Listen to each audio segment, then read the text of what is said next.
नमस्कार। शराब घोटाला, पिछले 2 साल से यह शब्द आपने कई बार सुना होगा।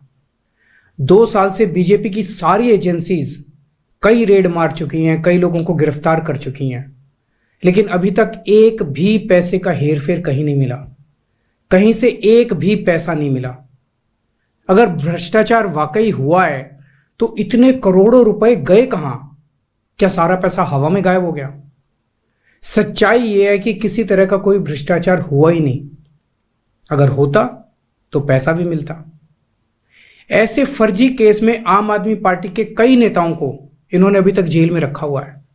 किसी के भी खिलाफ कोई सबूत नहीं है, कुछ साबित नहीं हो रहा, खुलेआम गुंडागर्दी चल रही है, किसी को भी पकड़ के जेल में डाल दो।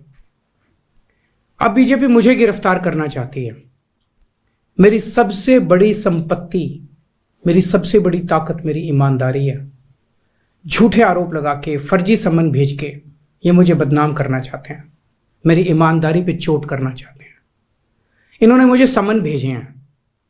मेरे वकीलों ने मुझे बताया कि ये समन गैर कानूनी है। क्यों गैर कानूनी है? ये मैंने इनको विस्तार से लिख के भेजा है। मैंने बताया है कि उनके समन कैसे गैर कानूनी है, लेकिन उन्होंने मेरी एक भी बात का जवाब नहीं दिया। इसका मतलब उनके पास मेरी बातों का जवाब नहीं है। इसका मतलब वे भी मानते हैं कि उनका नोटिस गैर कानूनी है। क्या मुझे एक गैर कानूनी समन का पालन करना चाहिए? अगर कानूनी रूप से सही समन आएगा तो मैं पूरा सहयोग करूंगा। बीजेपी का मकसद जांच करना तो है ही नहीं। इनका मकसद तो लोकसभा चुनाव में मुझे प्रचार करने से रोकना है। ठीक लोकसभा चुनाव के पहले इन्होंने मुझे समन भेजा है। क्यों? इस जांच को चलते 2 साल हो गए। अभी ठीक लोकसभा चुनाव के पहले मुझे क्यों बुलाया जा रहा है? पहले क्यों नहीं बुलाया? सीबीआई ने मेरे को 8 महीने पहले बुलाया था। मैं सीबीआई में गया था, उनके सारे जवाब भी दिए थे। लेकिन अब ये लोग ठीक लोकसभा चुनाव के 2 महीने पहले मुझे बुला रहे हैं। तो बीजेपी का मकसद कोई पूछताछ करना थोड़ी है। इनका मकसद है पूछताछ के बहाने केजरीवाल को बुला लो और उसे गिरफ्तार कर लो, ताकि मैं लोकसभा चुनाव में प्रचार ना कर पाऊं। आज बीजेपी भ्रष्टाचारियों को नहीं पकड़ रही, बल्कि खुलेआम ईडी और सीबीआई का इस्तेमाल करके दूसरी पार्टियों के नेताओं को तोड़ के बीजेपी में शामिल करवाने का काम किया जा रहा है। एक नहीं, 2 नहीं, कितने उदाहरण हैं जहां किसी पार्टी के नेता के खिलाफ ईडी सीबीआई के मामले चल रहे थे या उन पर गंभीर आरोप लगे हुए थे। जैसे ही वो नेता बीजेपी में शामिल हुए, उनके सारे पुराने मामले बंद कर दिए गए या ठंडे बस्ते में डाल दिए गए। तो जो इनकी पार्टी ज्वाइन कर लेता है उसके सारे मामले रफा दफा कर दिए जाते हैं। जो इनकी पार्टी में नहीं जाता वो जेल जाता है।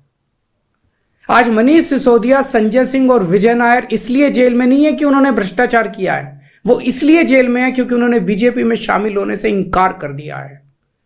आज हम बीजेपी का मुकाबला क्यों कर पा रहे हैं? क्योंकि हमने कोई भ्रष्टाचार नहीं किया।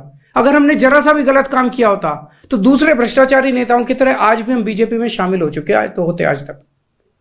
इस तरह देश के ईमानदार नेताओं को जेल में डाल के और भ्रष्टाचारियों को अपनी पार्टी में शामिल करवा के ऐसे तो देश आगे नहीं बढ़ सकता। ये क्या चल रहा है? ये जो कुछ भी चल रहा है बहुत खतरनाक है। ये हमारे जनतंत्र के लिए बहुत गलत है। इसे रोकना होगा। मैं हमेशा देश के लिए लड़ा हूं।